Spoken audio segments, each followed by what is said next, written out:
Hello and welcome to the weekly reading. This is a general forecast for everybody, and I am Cindy from Cindy Rainbow Wisdom.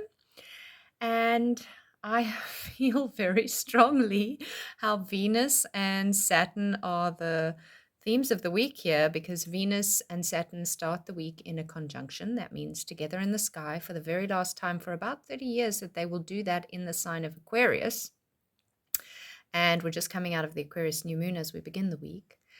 And then toward the end of the week, I think it's Saturday, Venus moves into Pisces. And that initiates the degree point at which Saturn will be changing signs in March. So Saturn and Venus, Saturn and Venus. Venus is beauty, aesthetic, and Saturn is structure and organization. So for me, amethyst is a very Venusian crystal, and you can see that the amethyst has come through strongly in today's vignette, and some incense, which is that sort of adds to the aesthetic, but also to the sense of that devotional energy as we progress towards the Piscean energy and structure of holding the herbs together.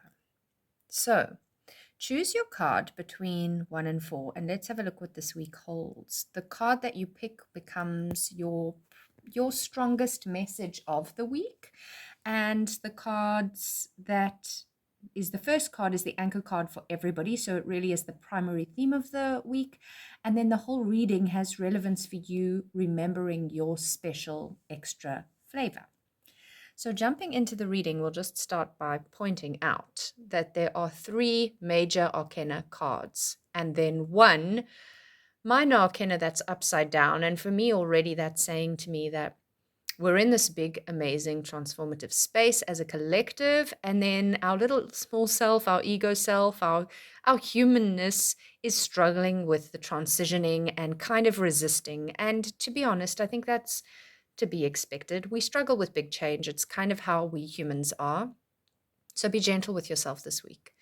All the planets, as of Sunday, when Uranus, the last one who was retrograde, has stationed direct, and that means all the planets are moving forward for 88 days. Now, that is an extremely long time. Until Mercury's next retrograde, we have no retrograde planets, and that means there are no spaces where we're being held back.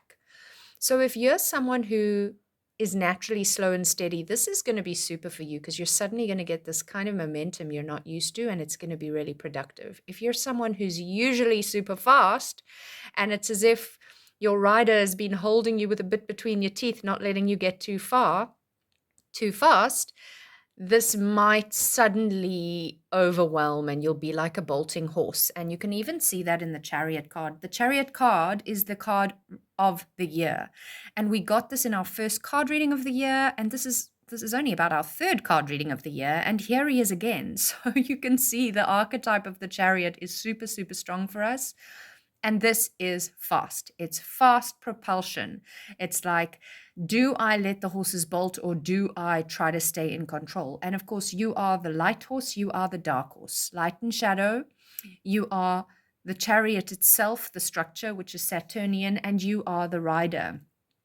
So what part of you is taking control here? Is it a bolting chariot? Or even without reins, because you can see these horses are not actually harnessed in this particular card. He's kind of riding with intuition and trust and balance, which brings us actually to the Temperance card, our third card. So just seeing if you can find a balance for yourself, depending on your default settings, your natural predisposition for this extremely fast forward momentum kind of time. And that's a line you need to walk for yourself.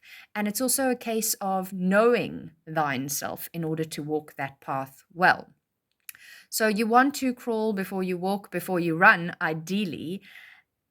Otherwise, you might fall on your face somewhere down the line. So finding that balance for yourself. And the Hermit really reminds us of that. The Hermit says, yes, there's all this movement. Yes, it's fast.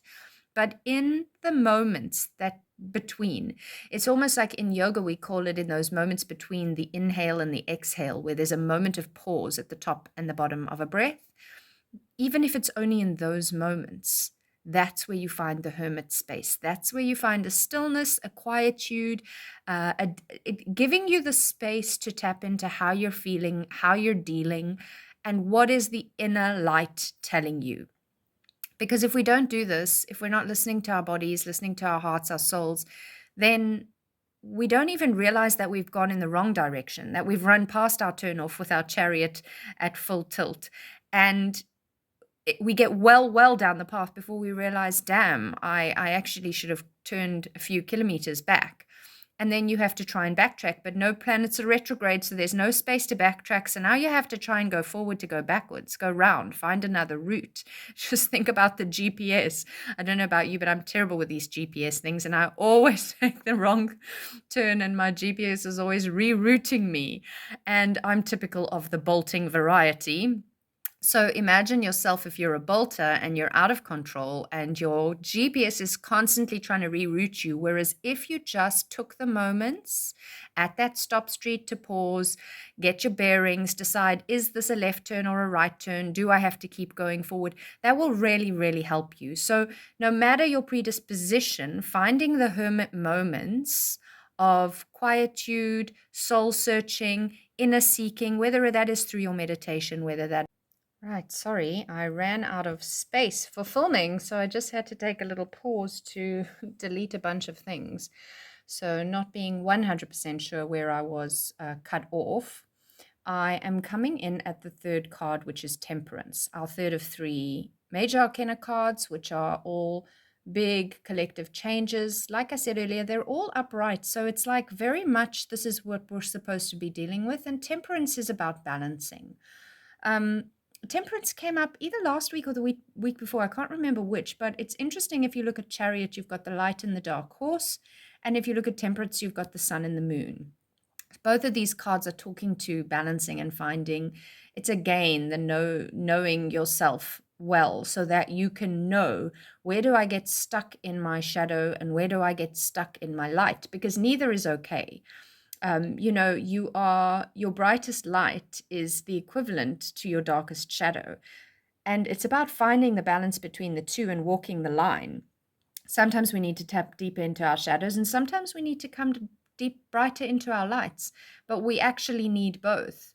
And the quality of our awareness of both is what helps us. And that's the Hermit card in the middle. So it's almost as if the hermit is helping us to find the balance.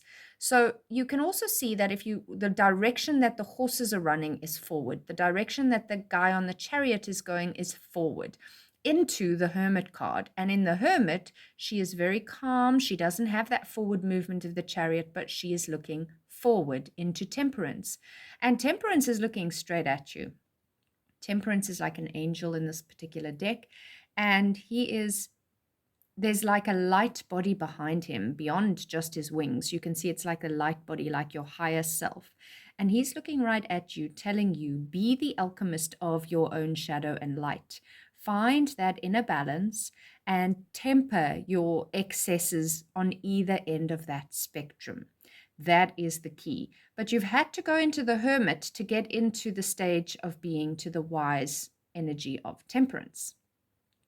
And then we come to the part where it feels like our sort of 3D self might get a little bit stuck. The Six of Swords is upside down. Swords is getting up in our heads.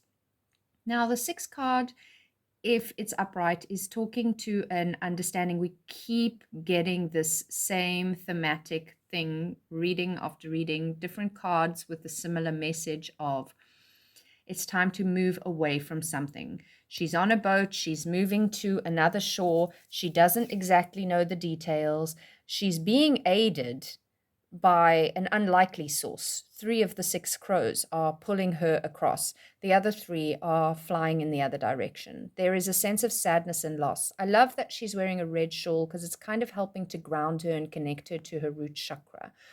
But on the whole, if it's upside down, it's still almost as if she's not ready to find. If it's upright, you can see the direction she's looking is a little down, but also still into the future, forward motion, like the other cards have been giving us, and the crow's flying towards us. But when it's upside down, as we've drawn it, she's kind of still looking back to temperance, going, I don't know how to do that. I don't know how to find my balance, or I don't trust, even more importantly, I don't trust that I can do that.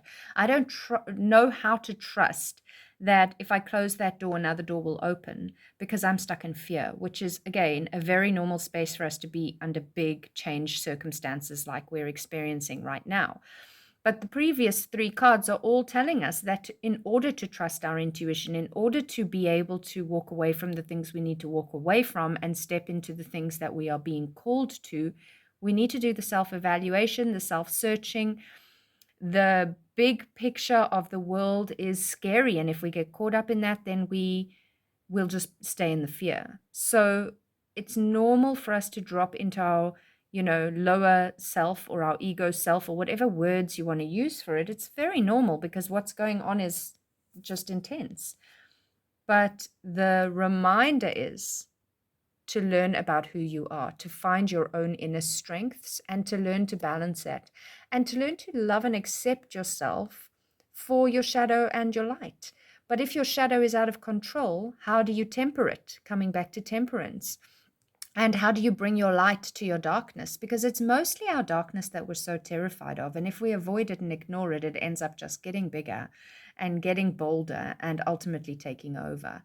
So how do we accept that some of our dark stuff, some of our shadow is part of our strength, and we need to use it, but not abuse it? Just as we can't always be cheery and chipper and rainbows and light all of the time, because that is not authentic. So this is definitely a bit of an easier reading than last week. I'm definitely feeling Venus's benefic, gentle beauty coming in, and also some of Saturn's more challenging push to do the work, which is why we need him. So hopefully I have no problem splicing these two videos together and this makes sense. And I'm sending you all a lot of love and support for the week ahead. Thanks for watching.